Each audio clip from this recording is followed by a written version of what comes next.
ነጠላ ሰረዝ መሃላችን ያሉ አይጦችን ተጠንቀቁ።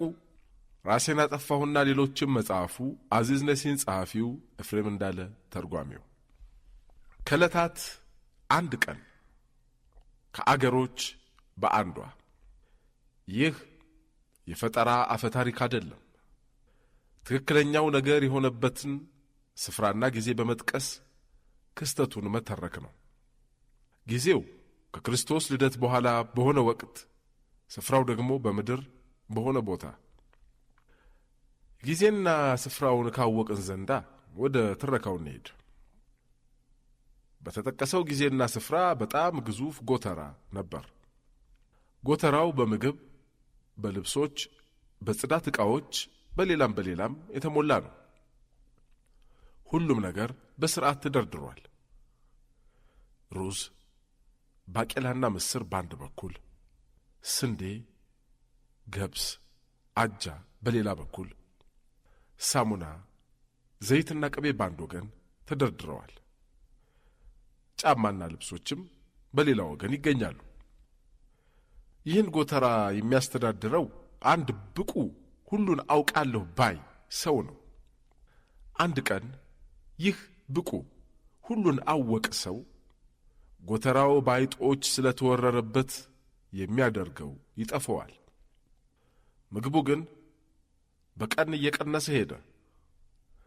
ሳሙናና አይብ በየቀኑ እየተቆነጠረ ተበልቶ ያገኛል። በእርግጥ ብቁ ሥራ አስኪያጅ እጆቹን አጣምሮ አልተቀመጠም። ከአይጦች ጋር በቁርጠኝነት ተፋለመ። ምንም ቢያደርግ ግን ፍልሚያውን ሊያሸንፍ አልቻለም። ቀኖች በሄዱ ቁጥር እየተቆነጠሩ የሳሱት ሳሙናና አይብ ጭርሱንም ይሰወሩ ጀመር። ልብሶቹ ቡትቶ ሆኑ። አይጦቹ የዱቄት ጆንያዎች ላይ ይፈነጩ ገቡ። በጎተራው አይጦች የማይደርሱበት ስፍራ አልነበረም። እህሉንና ቅቤውን እንዳሻቸው እየተመገቡ እየደለቡ እየወፈሩ ሄዱ። አካላቸው እየገዘፈ ሲሄድ ለመቆጣጠር ይበልጡኑ አስቸጋሪ ሆኑ። በብዛትም ይዋለዱ ገቡ። ብዙም ሳይቆይ ጎተራው በአይጦች ሰራዊት ቁጥጥር ስር ሆነ። እነሱን መቆጣጠር አልተቻለም። የሚበላውን ሁሉ በመብላትና ልብሶችን በመበጣጠስ ብቻ አልተገደቡም። በተጨማሪም ጫማዎችን፣ የቆዳ ቁሳቁሶችን መብላትና እንጨት ሳይቀር መቦርቦር ጀመሩ። በመጨረሻ የድመቶችን ያህል ፋፉ። ብዙም ሳይቆይ ውሾች አከሉ። አሁን ጎተራው ውስጥ የሚያሰናክላቸው አንዳችም ነገር አልነበረም። እንደፈለጉ መፈንጨትና ድብብቆሽ መጫወት ይችላሉ። ከሁሉ የከፋው ደግሞ የጎተራው በፀሐይ ብርሃን የተጥለቀለቀው ወገንም ቢሆን ብዙም ሳይቆይ በቁጥጥራቸው ስር ሆነ። ብቁ ሥራ አስኪያጅ ከአይጦች ጋር የሚያደርገውን ፍልሚያ ቀጠለ። በጎተራው በሙሉ እጅግ ውጤታማ የአይጥ መርዝ አስቀመጠ። ሆኖም ለውጥ አላመጣለት። የሰው ልጅ ደስ የሚሉ መርዞችን እንደሚላመደው ሁሉ ጎተራው ውስጥ ያሉት አይጦችም ብቁ ሥራ አስኪያጅ ያስቀመጠውን መርዝ ተለማመዱት። እንደውም በየቀኑ ፍጆታውን እየጨመሩ ሄዱ። የቀን አቅርቦታቸው ካልተጨመረላቸው ጎተራውን ያተራምሱታል። ሥራ አስኪያጁ ምርጥ አዳኝ ድመቶች አመጣና ጎተራው ውስጥ ለቀቃቸው። ሆኖም በሚያሳዝን መልኩ በተከታዩ ቀን ጥቂት የድመቶቹ ጸጉር ትራፊና ጥቂት አጥንቶች እዚህም እዚያም ተበታትነው ተገኙ። እንደ ገዳዩ መርዝ ሁሉ ድመቶችም ከአይጦች ጋር በተደረገው ጦርነት ተሸነፉ። ቀጥሎም ሥራ አስኪያጁ ጎተራው ውስጥ ወጥመዶች ማስቀመጥ ጀመረ። አንዳንድ አይጦች ወጥመዶች ውስጥ ይገባሉ፣ ግን ማታውን 5 ቢያዙ በበለጠ ፍጥነት ስለሚራቡ በማግስቱ 20 ይጨምራሉ። በመጨረሻ ከተከታታይ ውይይት በኋላ ሥራ አስኪያጁ አንድ ዘዴ አገኘ። 3 ትላልቅ የሽቦ ቤቶችን አሰራ። ከነ ሕይወታቸው በወጥመድ የሚያዙት አይጦች በእነዚህ ሽቦ ቤቶች ውስጥ ይወረወሩ ጀመር። ከጥቂት ጊዜ በኋላ እያንዳንዱ የሽቦ ቤት በአይጦች ተሞላ። ሽቦ ቤቱ ውስጥ ለተሰባሰቡት አይጦች ምግብ አይሰጣቸውም። ሽቦ ቤት ውስጥ ለጥቂት ቀናት ረሃብ ካሰቃያቸው በኋላ አይጦቹ ከመካከላቸው ደካማ የሆኑት ላይ ጥቃት በመሰንዘር በልተዋቸው ረሃባቸውን ማስታገስ ጀመሩ። በዚህ መንገድ ቀኖች እየገፉ ሲሄዱ 3ቱ የሽቦ ቤቶች ውስጥ ያሉት አይጦች ቁጥር መቀነስ ጀመረ። ደካሞቹና ትንንሾቹ ለምግብነት ተበጣጥሰው ተበልተው ጠንካሮቹ ብቻ በሕይወት ተረፉ። ቀደም ሲል በአይጦች ተሞልተው የነበሩት የሽቦ ቤቶች ወደ ጦር ሜዳነት ተለወጡ። በመጨረሻ እያንዳንዱ የሽቦ ቤት ውስጥ 3-4 አይጦች ብቻ ተረፉ። ተራፊዎቹ አብረዋቸው ሽቦ ቤት ውስጥ ያሉት ላይ ጥቃት ለመሰንዘር እስኪርባቸው አልጠበቁም። እንቅልፍ የወሰደው ያንጎላጀጀው ወይም የተዘናጋ ወገናቸውን እንዳዩ ለቀም አድርገው ይበሉታል። 3 ወይም 4ቱ በአንዱ ላይ የሚያብሩባቸው ጊዜዎችም አሉ። በመጨረሻ እነዚህ አጋሮች እርስ በርስ ለመበላላት አመች ጊዜ ይጠብቃሉ። በመጨረሻ በእያንዳንዱ የሽቦ ቤት ውስጥ አንድ አይጥ ብቻ ተረፈ። ተራፊዎቹ ከሁሉም በላይ ትልልቆች፣ ፈጣኖች፣ ብልሆች ነበሩ። በእያንዳንዱ ሽቦ ቤት አንድ አይጥ ብቻ እንደተረፈ ብቁ ሥራ አስኪያጅ ተራ በተራ እየከፈተ ወደ ጎተራው እንዲገቡ አደረጋቸው። እነሱን የሚመስሉ ፍጡራንን መብላት የለመዱት 3ቱ በሚገባ የተቀለቡት ግዙፎቹ ሆዳም አይጦች በሮች እንደተከፈቱላቸው እየተንደረደሩ ወደ ጎተራው ሄደው ያገኙትን አይጥ ሁሉ ይዘነጣጥሉ ጀመር። የቻላቸውን በሉ። ሌሎቹን ደግሞ በሕይወት ከቆዩ እነሱን እንዳያጠቋቸው በመፍራት ገደሏቸው። በዚህ ዘዴ በተባለው ቦታና ጊዜ የነበረው ጎተራ ለጊዜውም ቢሆን ከአይጦች ነፃ ሆነ። ታሪኩ እዛ ላይ ቢያልቅም የምጠይቃችሁ ጥያቄ አለ። ብቁ ሥራ አስኪያጅ ሳጥናኤል እንኳን ሊያስበው የማይችለው ዘዴ እንዴት መጣለት? አይጦች እርስ በርስ እንደሚበላሉ እንዴት አወቀ? መልሱን እኔ ልስጣችሁ። ይሄ ብቁ ሥራ አስኪያጅ ራሱ ወገኖቹን አንድ ባንድ የጨረሰ የራሱን ጓደኞች እየበላ በመጨረሻ የትልቁ ጎተራ ሥራ አስኪያጅ ለመሆን የበቃ ኃያል ተራፊ ነው። የራሱን ሕይወት ስኬት በጎተራው አይጦች ላይ ተጠቀመበት። የታሪኩ ሞራል አይጦች እርስ በርስ ይበላላሉ የሚል ነው።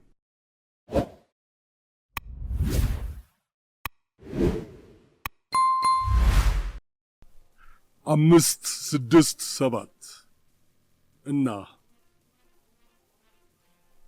ከስብሃት ገብረ እግዚአብሔር ኤሊን ድንጋይ ያለበስክ የአሮጊት ድምፅ ተመልከት፣ አንተ ሰው ተመልከት፣ ወደ ኋላ ተመልከት አላቸው አቶ እንዳፍራሽን። ዞር ብሎ ቢያዩ ግፊያ፣ ጥድፊያ ነው መንግሥተ ሰማያት ለመግባት። የአቶ እንዳፍራሽን ታላቅ ወንድም ጋሼ መላኩን ሰዎች እየቀደሟቸው ያልፋሉ። ጋሼ መላኩ በንዴት አቶ ናደው አንጋደደው ብለው ጮኹበት። ሳይ ረግጧቸው የቀደማቸው አንካሳ ሰማዕት መሳይ ሳይሰማቸው አለፈ። ስንቱ ጉድ አለ እናንተ! ራስ አለፉን፣ ጾመናል፣ ጸለየናል፣ መጽውተናል እያሉ እያጉረመረሙ እየተጓሸሙ ትልቁ በር ደረሱ። ጋሼ መላኩ መዝገብ አንባቢዎች አትገባም አሏቸው። ምነዋ ልጅ ረግሞሃል? ምን አባቱ ቆርጦት እንጂ አባቱን እኮ ቀስ አትሳደብ፣ ልጄ ዱዳ ነው። ምን ብሎ ነው የረገመኝ? መሬት አትቀበል ፈጣሪ አይማርህ ብሎ። ዱዳ ነው እያልኳችሁ እናውቃለን። ዱዳ ነው፣ ነቆሮም ነው እኮ። እንዴት አባቱን ብሎ ረገመኝ? እሱ አዝኖ አለቀሰ። አዋቂዎች ሐዘን ልቅሶውን ወደ ቋንቋ ተረጎሙት። መልአክ በመዝገብ አሰፈረው። አሰይ ሐሰት ይደፋር ያዘው ጣለው አሉና ይዘው ከገደሉ አፋፍ ወደ ገሃነም ቢወረውሯቸው ጋሼ መላኩ እያሉ እየጮሁ ሲወድቁ ብን ብለው ነቁ።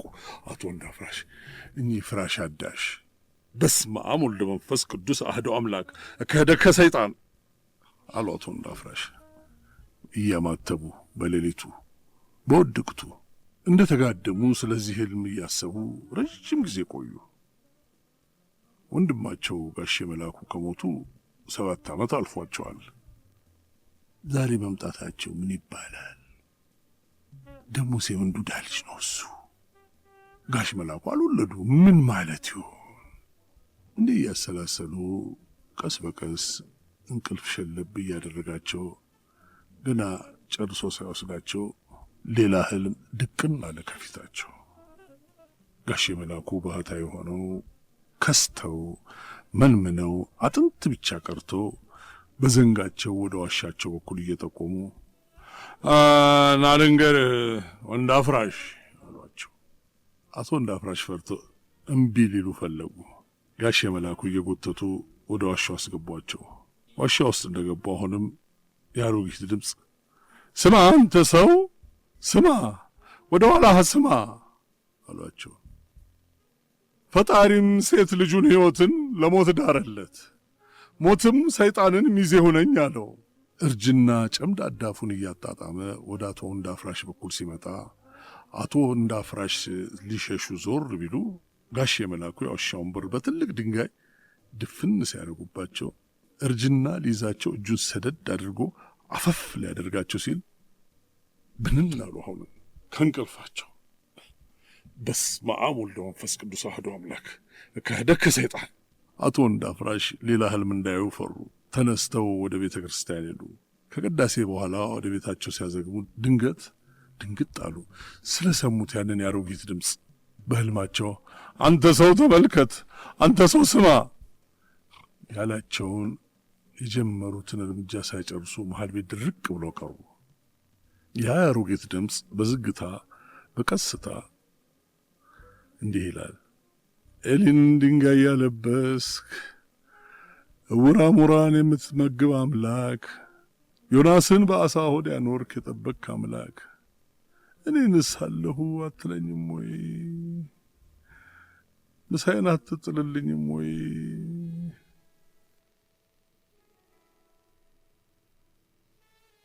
አቶ እንዳፍራሽ በፍርሃት እየተርበተበቱ ወደ ድምፁ በኩል ዞር አሉ። ከስልክ እንጨት ስር አንዲት አሮጊት ቁጭ ብለው ይለምናሉ። እውር ናቸው። ያላፊ አግዳሚውን ኮቴ ሲሰሙ ስለ ማርያም ስለ መብርሃን ይላሉ ጮክ ብለው። አቶ እንዳፍራሽ ቀስ ብለው ከመንገዱ ወጥተው አሮጊቷ አጠገብ ቆሙ። አላፊ ሳይኖር አሮጊቷ እንደገና ፈጣሪን በዝግታ ሲያነጋግሩት ይቆዩና ሰው ሲያልፍ ሲሰሙ ጮክ ብለው ስለ መብርሃን ጻድቃኖቼ ማርያም አለሁ ትበላችሁ እምዮቼ ስላዛኝቷ ይላሉ። ሰው በሚያልፍበት ጊዜ ደግሞ ፈጣሪን እንዲህ ይሉታል። ኤሊን ድንጋይ ያለበስክ ዕውራ ሞራን መጋቢ፣ ጫጩትን በእንቁላል ውስጥ ያሰፈርክ፣ እኔንስ ረሳኸኝ ወይ? ስጠራሃለሁ አትለኝም? አቤት ባይ ስጠኝ ባይ በዛብህ ሆይ በዛብህ። ስለ ማርያም ትለመናችሁ ጻድቃኖቼ ሲሉ አቶ እንዳፍራሽ ኪሳቸው ገቡና መጀመሪያ እጃቸው የያዛትን ፍራንክ አወጡ። ስሙኒ እንኩማማ። ድንግጥ አሉ አሮጊቷ። የተዘከራቸው ሰው አብሯቸው የቆየ መሆኑ ተሰማቸው። እጃቸው ስሙኒውን አወቀው። ዝም ብለው ቆዩና ማነህ አሉ በለስላሳ ድምጻቸው። ዝም አሉ አቶ እንዳፍራሽ። ማነህ እንኩማማ ብለህ ስሙን የሰጠኸኝ? እኔ ነኝ። እዚህ ቆሜ ስሰማዎት ነበር። ሰማኸኝ አሉ ለብቻቸው እንደሚያሰላስሉ አይነት። እንዴት ነው እዚህ የደረሱት? አሉ አቶ እንዳፍራሽ አሮጊቷ አጠገብ ድንጋይ ላይ የተቀመጡ። የጠዋቱ ፀሐይ ደስ ይላል። አይ ልጄ፣ የኔማ ታሪክ እንደ ተረት ነው። ይንገሩኝ እስቲ። ይኸውልህ 7 ወለድኩና 7ቱም ሞቱ። 8ኛ እንደወለድኩ አዋቂ ቤት ሄድኩ። አዲስ አበባ የሚሉት ሀገር ሂጂ፣ እዚያ ሞት የለም አሉኝ። አንድ ቀን ሳሉል ስንቄን ጨርቄን ሳልል ተነሳውና ወደ አዲስ አበባ መንገዴን አቀናው። ሞት እንዳይደርስብኝ፣ ልጄን እንዳይወስድብኝ ስሄድ ሰንብቼ ስሄድ ከርሜ ምግቤንም መጠጋዬንም እየለመንኩ ስሄድ ከርሜ ሰኔ ሚካኤል ከሀገር የወጣው ለህዳር ተክለ ሃይማኖት አዲስ አበባ ገባሁ። እንዳሉትም አዲስ አበባ ሞት የሌለበት ሀገር ሆነና ልጅ ያደገልኝ። እንጨት ከጫካ እየለቀምኩ ጠላ ከገብስ እየጠመቅኩ እንጀራ በጉልት እየሸጥኩ አሳደግኩት። ሰው ሆነ፣ ለሰው ወግ ደረሰ፣ ሚስት አገባ። ከዚያስ ልጄ፣ ከዚያማ ሚስት ሳትፈልገኝ ቀረቻ። ከእንግዲህ ምን ልረባ? ለራሴ አሮጊት ቤት ከማጣበብ እንጀራ ከመፍጨት አልፌ ምን ልጠቅማት? አልፈጭላት፣ አልጋግርላት። አንድ ወለደችና ባል ልጁን መውደዱን እርግጠኛ ከሆነች በኋላ እችን አሮጊት ካላስወጣህልኝ ፍታኝ አለችው። እና አስወጣሁት። እኔ ወጣሁለት እንጂ እኔ ወጣሁለት። ለምን ላስኮንነው? የልጅ ፍቅር አይደል አገሬን ጎረቤቴን ጥዬ እንድኮበልል ያደረገኝ? እሱንም የልጅ ፍቅር እናቱን እንዲያባረር ያደርገዋል አልኩና የገዛ እናቱ ኃጢአት ኩነኔ ከመሆንበት ብዬ ወጥቼ ጠፋሁ። ልጃቸውን ሞት እንዳይበላው ከሀገራቸው ከወንዛቸው ኮበለሉ። ገሃንም እንዳይበላው ደግሞ ከልጃቸው ከራሱ ኮበለሉ። እውነትም የእናት ፍቅር ብለው አሰቡ አቶ እንዳፍራሽ። ታዲያ ፈጣሪ ጥሎ አልጣለኝም አሉ አሮጊቷ። እሷ መሰላት እንጂ እኔስ እሱን ፀሐይ ሞቃለሁ፣ ይኸው ከሱ ጋርም እጫወታለሁ። ዝም ብለው ጥቂት ጊዜ አለፈ። አቶ እንዳፍራሽ በዝግታ ድምፅ ኤሊን ድንጋይ ያለበስክ አሉ። ከዚያ ምን ነበር? እውራ ሞራን መጋቢ፣ እንኮይን በገደል የተከልክ፣ ደመናን እንደ ጥጥ ሰብሳቢ ረሳኸኝ ወይ ይለዋለሁ። አቤቱታ በዛበት። የሚጠራው የሚለምነው በዛ። ምን ያርግ ብለህ ነው? ስንቱን ይስማ። እንግዲህ ቆይና አለሁ ይለኛል፣ አይዞሽ ይለኛል፣ ረስቶ አይረሳኝም። እንደዚህ እንደሆኑ ይሰጣኛል። በአንተ እጅ ሆነ እንጂ ሰጪው እሱ ራሱ ነው። ማደሪያም ሰጥቶኛል። አንድ አረብ አለ፣ እርጅናዬን የሰው ሀገር ሰው መሆኔን አይቶ መጠጊያ ሰጥቶኛል። የሰፈሩ ሴቶች ደግሞ ቡና ያጠጡኛል፣ የሚቀመስም ይሰጡኛል። እሱ ይመስገን፣ የጎደለኝ የለም። መሪ እንኳን ሳይቀር ሰጥቶኛል። እዚህ ሰፈር ተረኛ የሆኑ 2 ፖሊሶች አሉ። ጠዋት ወደዚህ ወደ ልመና የመርተ ይወስዱኛል። እሱ አልተወኝም። ይኸውልህ እንዲያው አንዳንዴ ብቸኝነት ሲሰማኝ አነጋግረዋለሁ እንጂ በደንብ ይጦረኛል። ምስጋና ይግባው። ዛሬ ደግሞ ከሰው ጋር መጫወት እንዳማረኛ አይቶ ይኸዋን ተላከለች። እንደዚህ ነው እሱ ነገር። አቶ እንዳፍራሽ ከአሮጊቷ ጋር ሲጫወቱ አርፍደው ወደ ቤታቸው ሲያዘግሙ አንድ መልስ የሌለው ጥያቄ እየተመላለሰ መጣባቸው። አሮጊቷን ዛሬ ጠዋት ሊያገኙ የአሮጊቷን ድምፅ በትላንት ማታ ያህል መስማታቸው ምን ማለት ይሆን?